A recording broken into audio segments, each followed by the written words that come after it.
What is going on, everybody? Welcome to another episode of the Blaklist podcast. If you're tuning in with us for the very first time today, let me go ahead and introduce myself.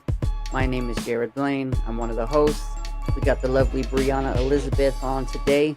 Hi. And yes, and today we welcome the multi-talented Larry Bagby. He's a renowned American actor and musician, celebrated for memorable roles such as Ernie, aka Ice in Hocus Pocus, Marshal Grant in Walk the Line.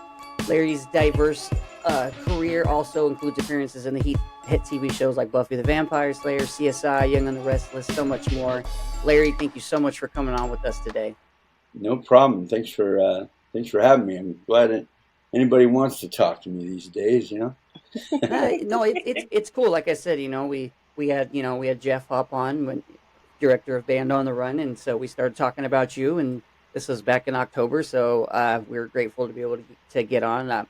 We have like a lot of stuff that's like our bread and butter on what we aim towards, but we try to branch out and just start talking about some other things and whatnot. So I would tell you personally, for me and Brianna, we're both the same age. We're gonna be 35, and Hocus Pocus and all that, that was like our era right there. So it's awesome just to be able to have on and just have a conversation with you and just talk. Thank you. Did you think that this was actually me when I first came on? I was out of the frame. That's what she thought. No, he still looks like a young jerk. Well, so it's kind of blurry. So I thought like you were frozen or you're just sitting there, and I'm like, okay. Yeah. You want to see my really big face? Let's see that. Oh, you got more? These. I don't keep this up year round. Believe me. I set this up just so people could recognize maybe what some of the stuff I've done. But like we do these Comic Cons, and this was Humble Enterprises one that they always make banners. Yeah. My fiance wanted me to take one for her, so here we are.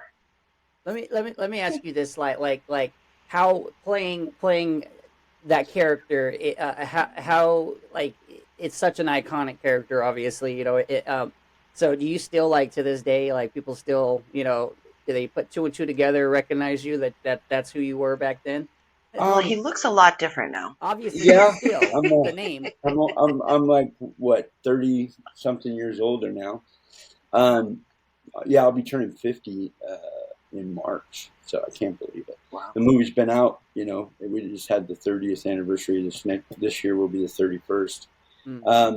And yeah, I guess I do get recognized still pretty often. A lot of times, like at a store, cashier or somebody, if they're fans of like Buffy the Vampire Slayer, that I look a little more like that now, and right.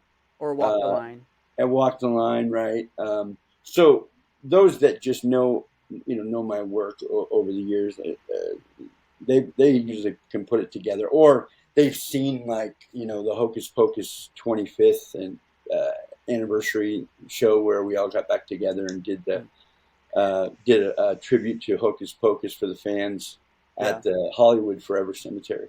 So they saw how we look now, and it's funny because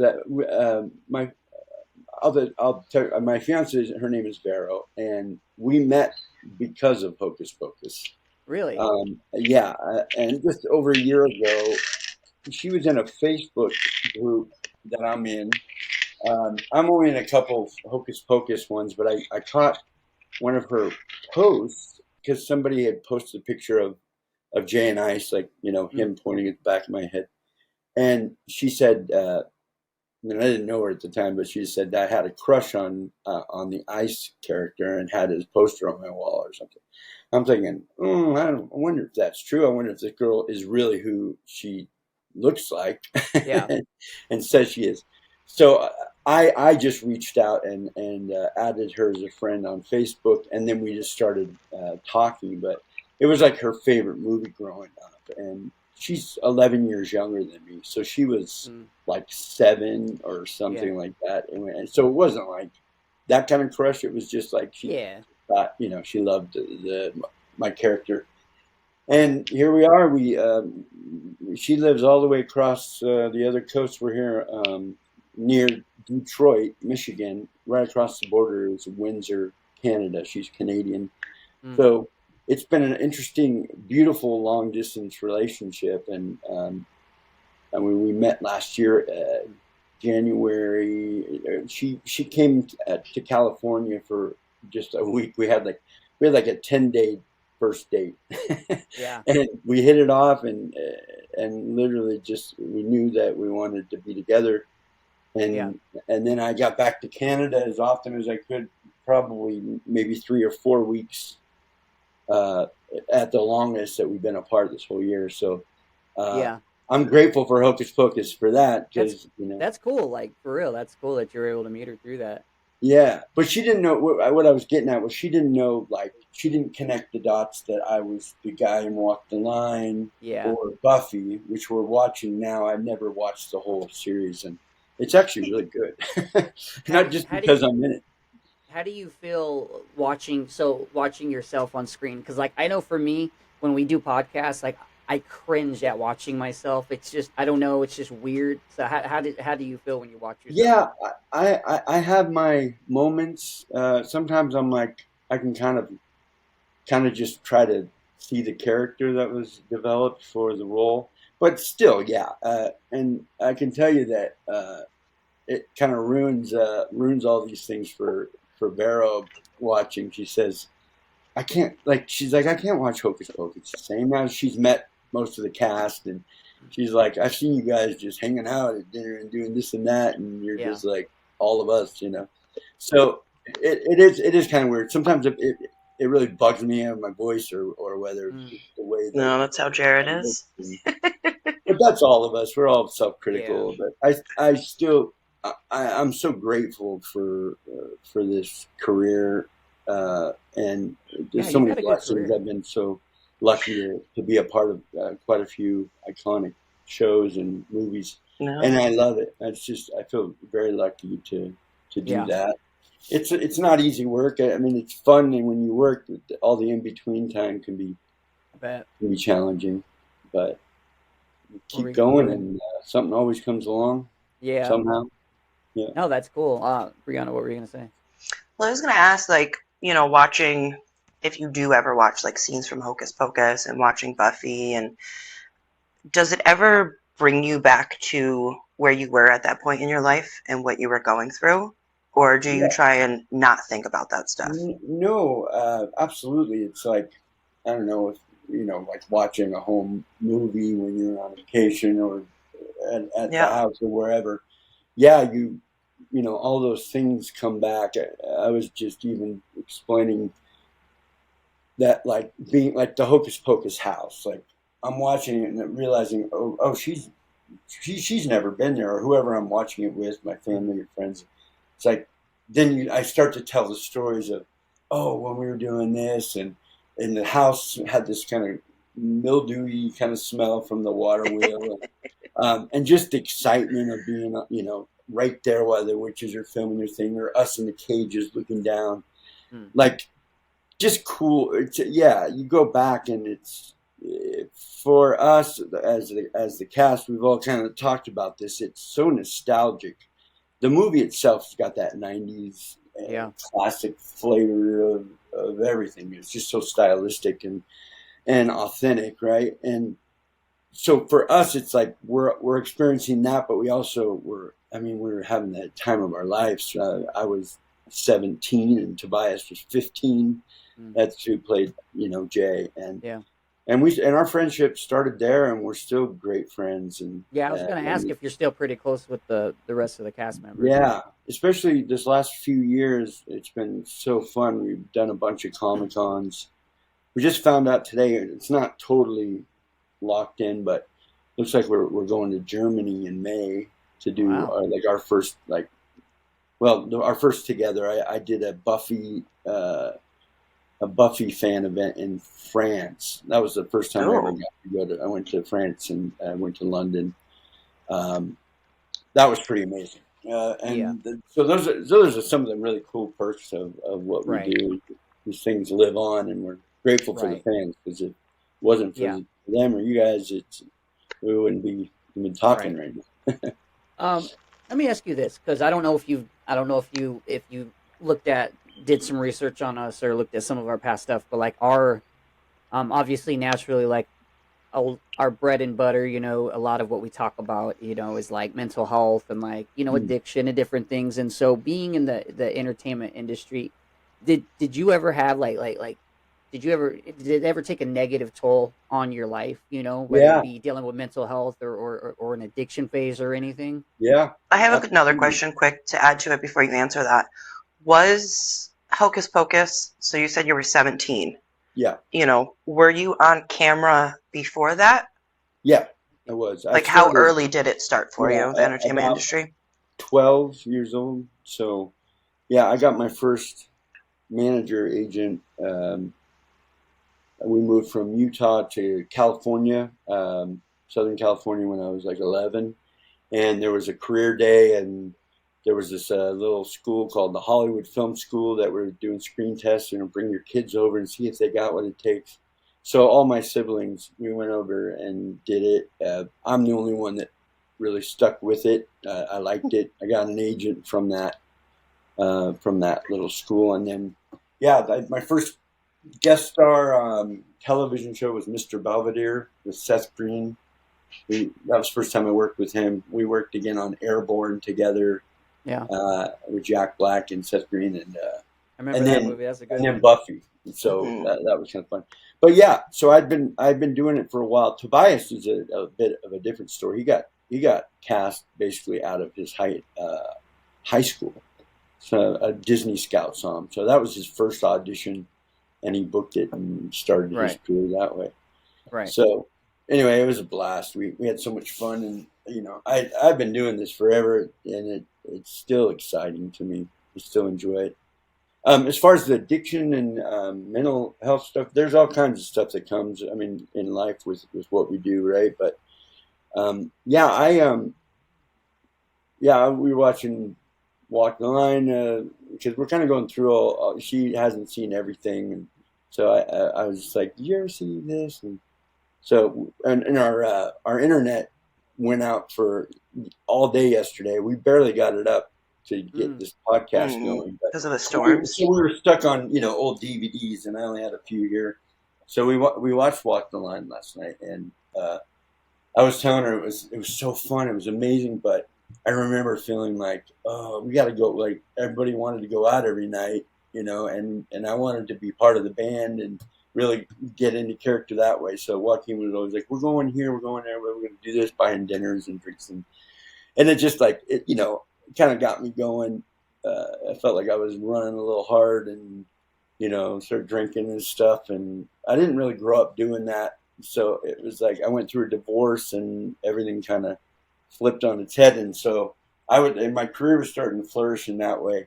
So yeah, I got a little caught up in my 30s, and it caught up with me because eventually I was diagnosed with congestive heart failure, mm, and there's many ways you can get that, but for someone my age, I was 42 when I was diagnosed.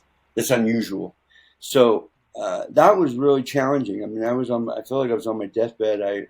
My heart was pumping at it should be between 55 and 65% mm. the ejection fraction rate, they call it, but mine was at below 10%, Oh and they wow. were talking Wow. about heart transplant. And I was sick, and it took several years to get back on track. And I went through some serious depression because I had to move back with my folks so they could help take care of me. I was that ill.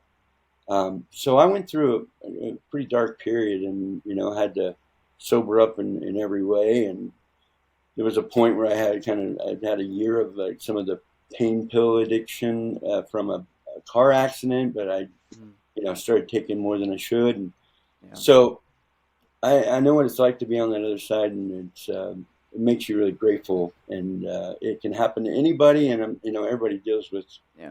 with H- this in life, but How did you pull I'm yourself out of that? well, I think a lot of prayers, and I believe God had more work for me to do here on this earth.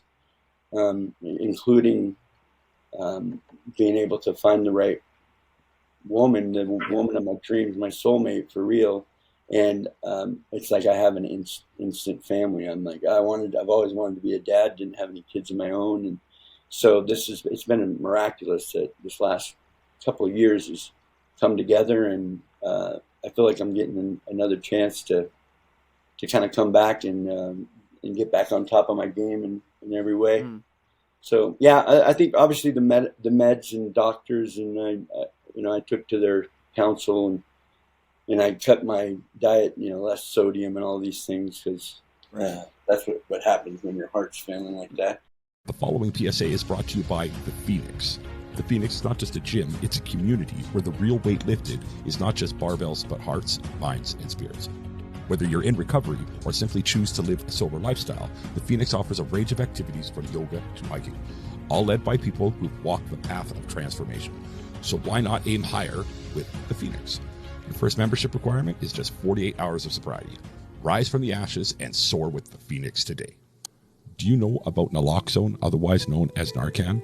This life-saving medication can reverse an opioid overdose in minutes. You might think, I don't need it, I'm not around opioids. But the truth is, you never know when you'll be in a situation where you could save a life.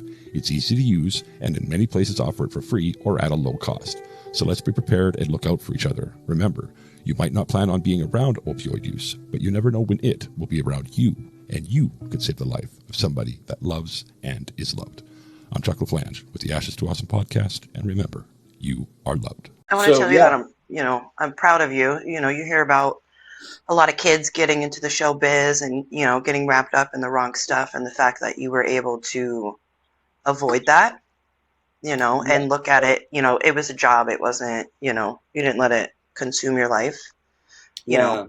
Obviously not being in the show biz, you don't know like how common it is, or if they just, put a microscope on the people that it does happen to, to hear that you did not get tied up in that to begin with, and it took a while. I'm really proud of you for doing that. Oh, thanks. Well, I was raised with a great family life. My mom and dad were married over 50 years. My dad passed away in 2020, which was very challenging for us all.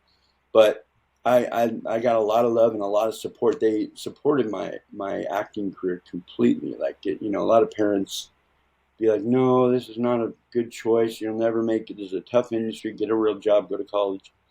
I believe in all those things. But for me, I knew what I wanted to do, and they knew that and supported it. My mom would drive me to my auditions before I could drive and help me with my lines and everything. Now I've got my fiance helping me with I do a lot of self tapes, because that's what they're doing now since COVID. But yeah, it's just being in a family. I grew up in a religious home too. I grew up Mormon, and I even went on a mission for my church. So okay. I think establishing early on, where happiness is, and you don't need all those other things for happiness. I just got caught up because I was going through some kind of difficult times, and it felt good, and it was a good escape at the moment. Yeah.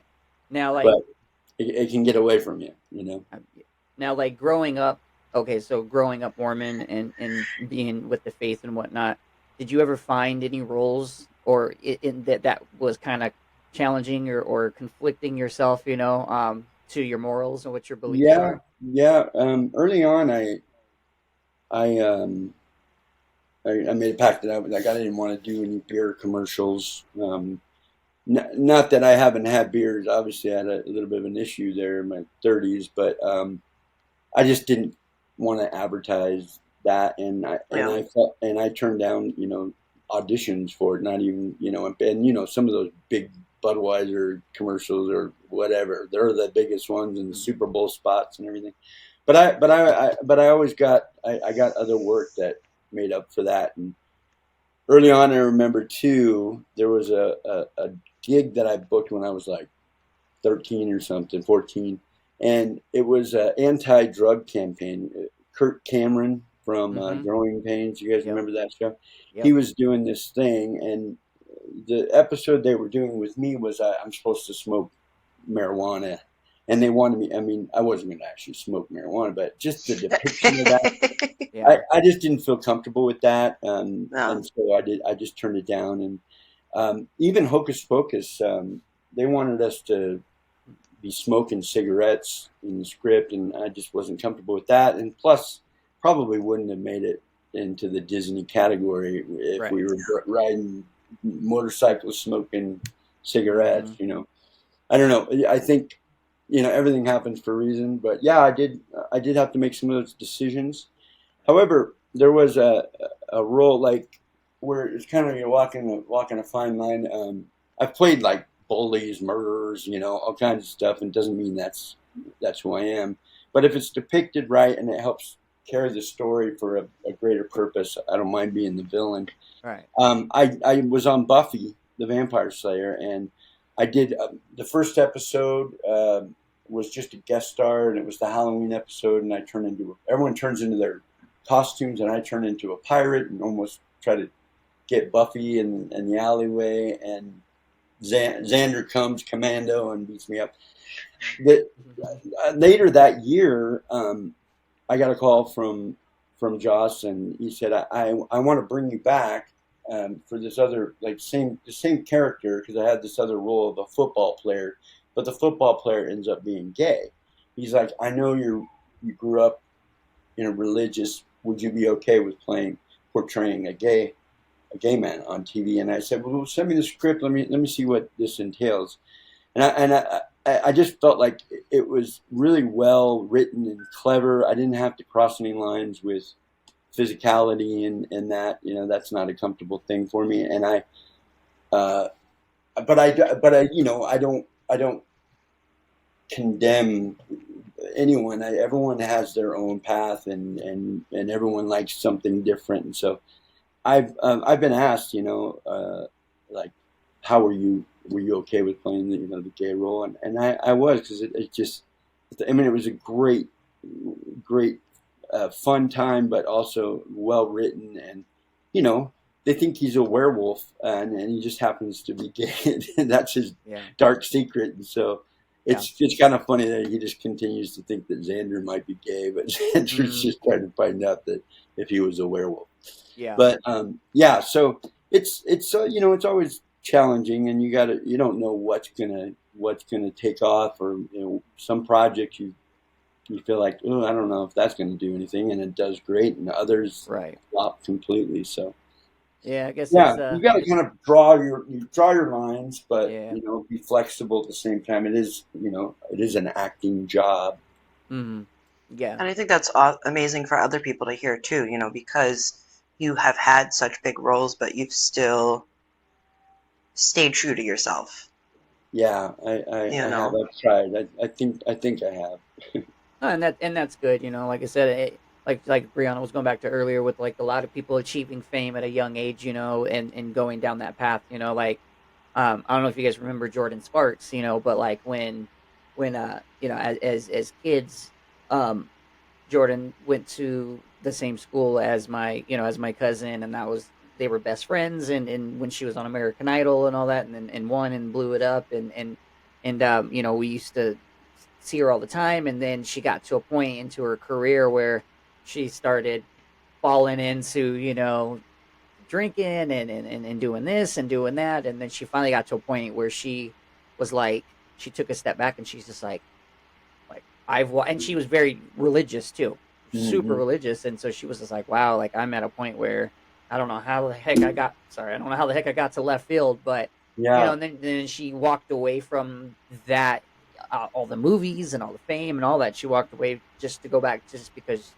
go back to her morals, Hmm. um, and it's just it's really is crazy, like I said, I've had multiple people that had background roles in big movies and different things like that, and they would tell me they'd go to Hollywood parties, and they're walking around with cocaine on a platter, giving it to everybody, and just this, that, and the third, and it's just everybody wants the fame and the glory and this and that, but they don't realize all of the darkness that comes behind the scenes.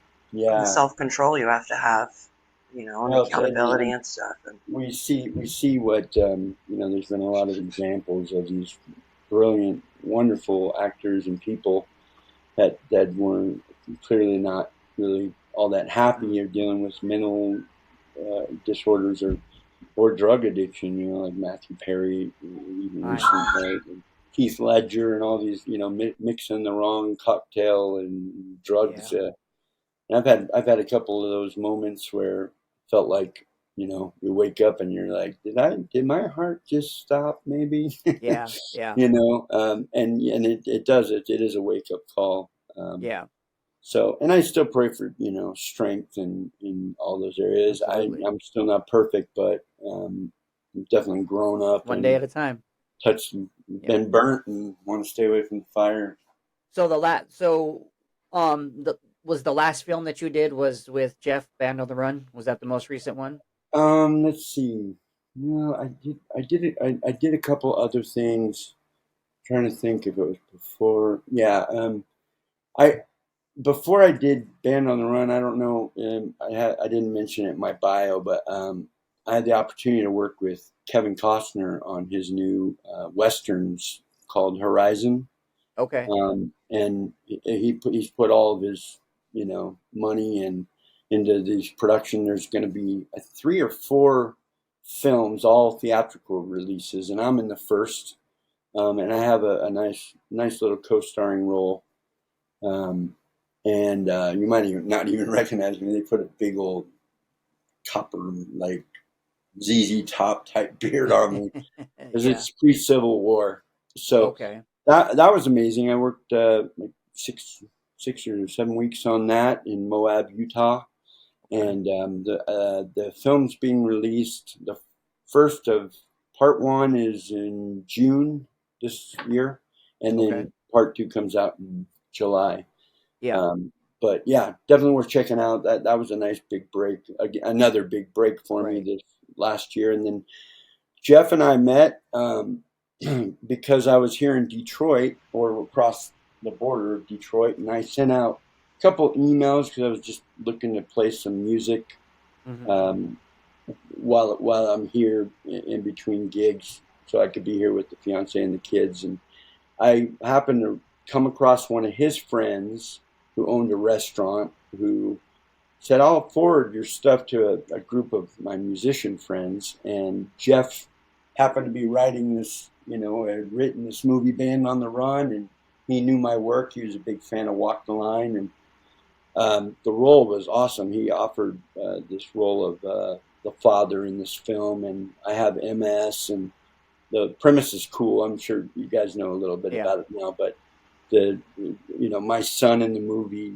basically is a young, you know, musician, and they get asked to go to South by Southwest, and um, my wife, or she leaves me because she's tired of how irritable I am and how grumpy I am, and so he's left to take care of me, and he's going to try to drop me off at a nursing home, but decides against it and takes me on the road with the band. So it's like this fun kind of coming of age music movie, really cool music, indie film with like a lot of heart and soul, because it's really about the father and son relationship and how it Yeah. improves as he learns that I was also a musician. I had dreams too, and so it's cool. I'm really excited. It turned out so good. I told Jeff there was definitely like something different about Mm. this indie film because it was shot in like 11 days. But Yeah, that's what he said. I was just when he told me like how quick it was and everything, I was like, "Dang!" I was like, "All right." and it was in.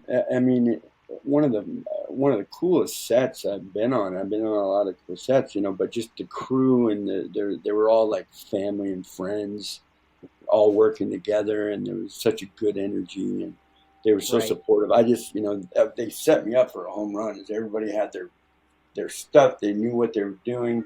I just got to step in and portray this role, which kind of gave me it excited me again about the work. You know, Right. it's like sometimes you do these jobs and you make good money, and it's you just feel like, all right, I come in and come out. It is Right. what it is. But this feels like something, a passion project for Right. everybody, and I'm excited to see how it does. I know it'll at least I'll have some great new reel to to help me get more work. Right. It was a unique role. I had a great time, and Jeff was awesome, and all the other actors were great, and the crew. Yeah. So you obviously everybody knows you from the film side. Tell us about the music. Yeah.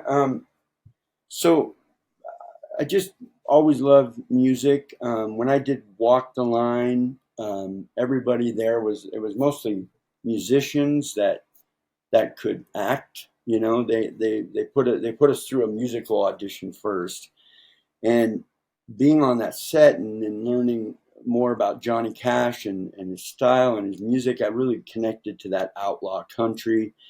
And I got back from the Walk the Line movie, and I kind of was more interested in pursuing the music again.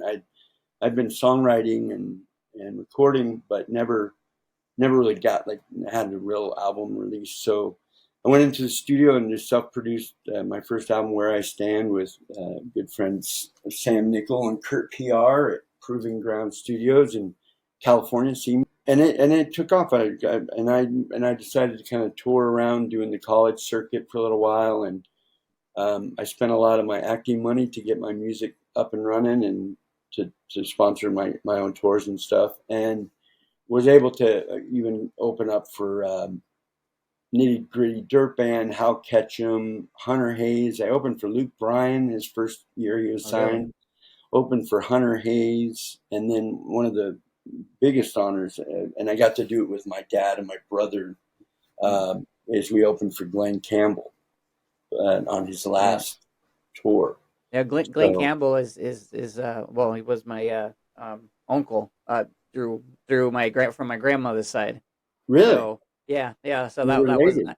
I never got to meet him, unfortunately, but Yeah, that was always one of the biggest thing to say. You know, my grandmother was she's like, yeah, that's so that's cool, man. Yeah, I mean, he was struggling. He didn't really know everything going on. We went backstage, and after the show, and Albert Lee, who was a famous British guitar picker, amazing songwriter too. He wrote Country Boy, and Glenn was there with him, and he had to be reminded who Albert was, mm, but he loved my shirt, and he said, "Honey," to his wife, "I want that shirt." And I said, "You'd like it?" And so I took it off and gave him my shirt, and he put it on. We took some pictures.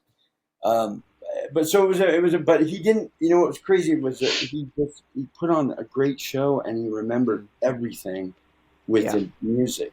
You know, it was just this other part that he was yeah, losing with Alzheimer's, or I think it yeah, was yeah. It something. was Alzheimer's. Yeah, Yeah, no, but it was pretty amazing, and especially to get to do that with my father, not right. knowing he would pass away. Yeah, because not everybody could say that they opened up for Glenn Campbell. So No, no, one of the not now. greatest. You might have to second guess that if you say they're opening up for Glenn Campbell. Like, I know. where you been? Yeah, exactly. No, that But so the music side, like it's just it's are you working like an album or are you just like just doing singles or I've released all independently. I guess four albums, and I have two more basically in the can, just trying to figure out how we want to approach this next wave. We might just start releasing one a month and push it with a music video. And it's a strange market now, right? But I'm excited about this new music. I teamed up mm, with a high school buddy that um, we always got along, but I didn't realize what a great writer. He's a really great with lyrics, and so between my musical ideas, it's kind of almost an Elton John and Bernie okay. Taupin type of thing, right? So we're excited about that new music, and I want to get playing out again. And eventually, the goal is once I'm married and we're legal, right? Mm, Then we want to look at moving to Nashville, yeah. and that's where I could really pick up and get my stuff going the way I want to. But Yeah. I'll always keep acting. I mean, there's tons of work Well, that's what I was going to Um, ask. If you're more, are you more focused on pursuing acting or your music, or are you just kind of uh, doing both? kind of right. There was a point where it was like, yeah, I like music more, but then I'm getting the opportunity to make some music movies, and those are my favorite. Like Johnny Cash movie was like the perfect combo. It was exciting with the young music, and I got to learn the new. I learned how to play upright for the movie, Mm, and got to sing some and perform. And then with Jeff's project, I have a song in that. I get to play one of my originals, which was very cool of him, and that's featured in that movie. And then I've got something else brewing right now. And it's ironic because the the role I auditioned for the role of a music manager in this movie. Like it's like a Hallmark type movie that shoots in Utah, and I know the director of. He's a friend of mine, and they saw the tape and they're like, wait a minute, we want you to audition for the musician, the guy. There's a famous musician in the film that this other kid gets asked to play guitar with. And I'm like, so I have had this, kind of country music career, and everybody knows me from my small town, which is kind of the other side of me, right? So I'm being considered for that. So those type of roles are exciting because it's like get to share my music. But I love to act. I love the story. I love the character building and How was the interaction. it in Walk the Line? How was it with working with Joaquin? Oh, it was awesome, man. He was a Yeah, trip. You never know day to day what mode he was going to be in. 'Cause I think he is a bit method, and he was in character. There were days where it was like, "Hey, Joaquin, don't call me Joaquin. JR, I'm JR." Kind of. right, So if right. he needs to focus, he's going to stay in that mode. But Yeah. he was so generous. I mean, just being around and watching him and his work ethic, he had Johnny Cash stuff everywhere. His car Mm, at his house, on the floor, albums, post-its, and he was just he just did the work. And then when he got out on set, it was like he became this Johnny Cash. It just even his yeah. voice and his demeanor, it was like it was creepy and cool all at the same time. Well, And he was super generous. Like when we were filming the porch scene, where we're out and we're hmm, singing, or save my soul, that whole thing. hmm. Uh, right, my brother flew in from LA, and when we got done working that day, Joaquin's like, "You and your brother and Jennifer Goodwin, who said, you're going with me now. We're going to take a plane to New York. I got to do some press for The Village." So we Mm. got a Michael Eisner small like jet, and we didn't even have clothes. He's like, buy clothes in New York. So we're like, cool. Dustin had just gotten to Memphis to check it out, and he's like, this is fun. Took off in a plane. We had drinks and whatever food we wanted, and we just spread out, just the four of us, the Right. pilots, right? And then he did his press, and 3 days later we met him back at the plane. But we just rolled around. That was the first time we'd been to New York, and Yeah. then we got to fly after there was a premiere in New York, and he once we got there, he's like, come and stay with me, and he was at the Ritz Carlton, the whole Nice. top suite, and he just Wow. like he just wanted to be, he wanted to hang. He loved like my brother too, and Mm. so it was fun. And there were some moments where I think he was kind of maybe doing A little some Johnny something. Cash type things, a little Yeah. bit wild and crazy. But Do you man, still that have you still Joker talk to film him? is, huh? Do you still keep in contact with him? He's only in my dreams, and he appears as the devil.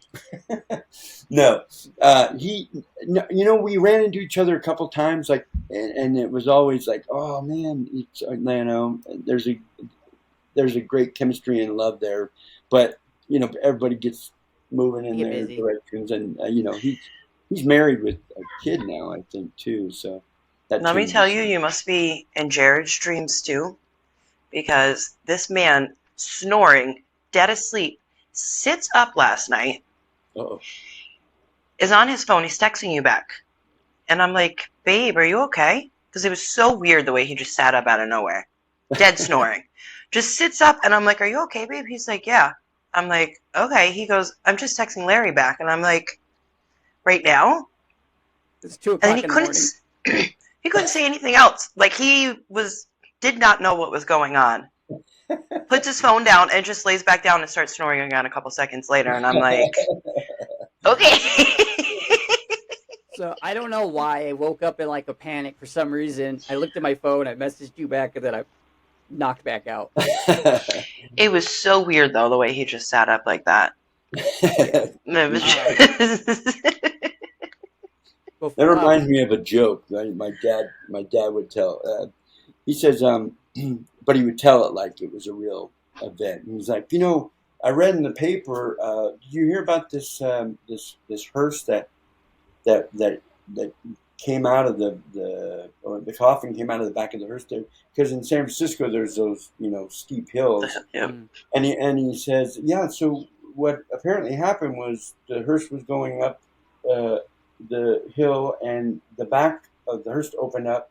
Coffin came out and bounded all the way down the street, crashed into a pharmacy. Pharmacist runs up. The corpse pops up like you did last night, and he said, "You got anything to stop this coffin?" Thank you. Can you put applause here? Thank you. No, seriously. Hey, listen. I love dad jokes. I got way too many of them. We're gonna, before we wrap up, you wanted to play a song, but real quick, sure. before you do that, the last question I want to ask you before you do that is, I know there's probably a lot of memorable experiences throughout your whole career, but what would you say is number one for you that you've experienced, whether just throughout your career? What's the most memorable thing for you? Well, the one that I feel like will last forever is that I met my soulmate because of Hocus Pocus. That is number one now, because it's the family and the kids, and that's what I've always wanted, what my dad always wanted, and mom wanted for me. As far as like, I guess, career moment to pick one, Hocus Pocus has been amazing. Just being able to experience it again with these Comic-Cons and talk about it and meet the fans and hear their stories and their emotional stories too, how it connects with their family and loved ones and sons and daughters, right? Walk the Line was a big highlight too, of course, right? Because of the music and Memphis, and I got to meet the character I played in the movie, Marshal Grant. And later on, I was able to actually be there at his when he was in the hospital, but he passed away. I was able to hold his hand before he did that, and it's just been amazing. It's really, I guess, it's more about just the people you meet, right? And the love that develops and friends and relationships with these people. It's special. That's the best part, and then when people can recognize, and let you know that something you did. I mean, it feels like such a self-centered business. My headshots and me on TV, right? But when it matters most is when somebody comes up, and even with Buffy, I've had, like, guys come up and say, "I just want to thank you because your character on Buffy like helped me feel more comfortable and maybe kept me from, not wanting to be here on this earth. It gave me hope, or it gave me courage." And even though that's not my lifestyle, I love that I have been able to help or give others encouragement. Or Hocus Pocus, it's such a nostalgic, cozy movie. A lot of people watch it just as their comfort place, and so that's the best part, because we feel the joy of that. We know it's not us; it's the whole spirit of the film. That's awesome. That's awesome. Well, take it away with the song, definitely. As long as we don't get copywritten. Okay, I'll see. Yeah, no, these are my tunes. So let me think what I want to sing. I think I'm gonna do. Let's see.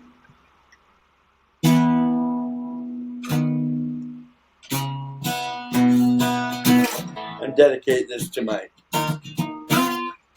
fiance. It's called "Behind Every Good Man There's a Better Woman." It's original, and goes like this. Here we go. I'm on a mission, got my conditions, holding on tight. I've seen some ladies, made some feel crazy, but I'm holding on, see it's gotta feel right. Holding on till I'm hanging on, the love I can't control. Behind every good man, there's a better woman. Behind every rich man, there's a richer woman. Behind every sad man, there's a woman lying in her bed, crying out tonight. Woman that would stand there by your side. Behind every good man, there's a better woman. Yeah, yeah, yeah. Well, love is the question, but love is the answer. Love won't take long if love is right. I'll love you in good times, I'll love you in sorrow. I'll love you today, even more tomorrow. I'm holding out till I know, and I'm hanging on for what I can control. Behind every good man, there's a better woman. Behind every rich man, there's a richer woman. Behind every sad man, there's a woman lying in the bed, crying out tonight. Woman that will stand there by your side. Behind every good man, there's a better woman, better woman, better woman, yeah.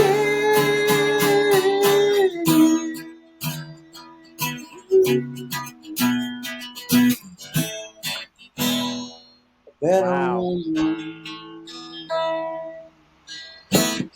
That's awesome.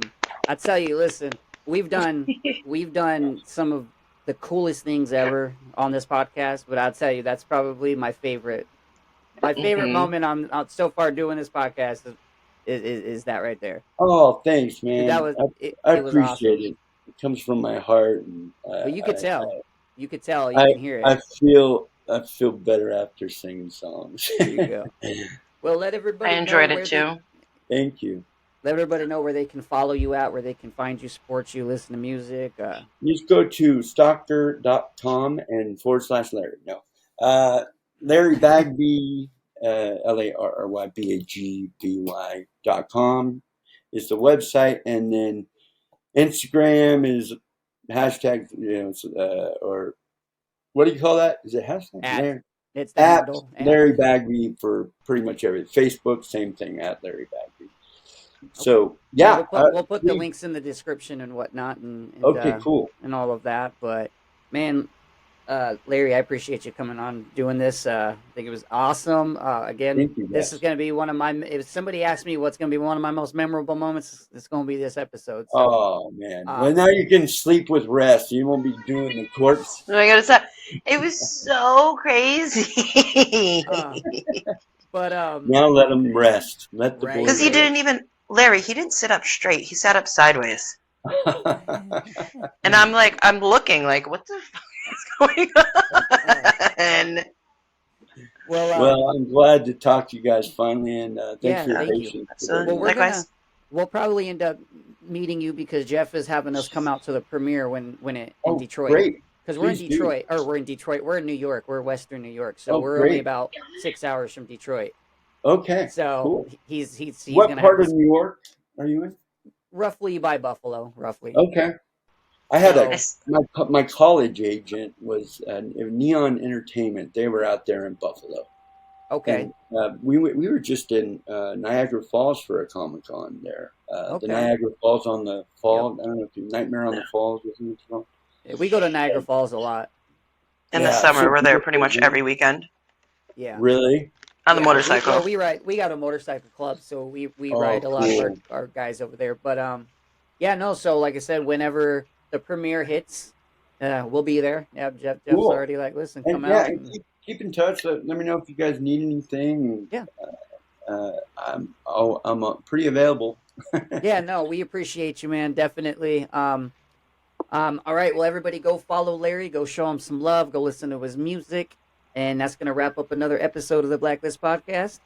Hopefully today's conversation left you feeling inspired and uplifted at the end of the day. And I so, love this microphone. My fiance got me that for That's pretty nice.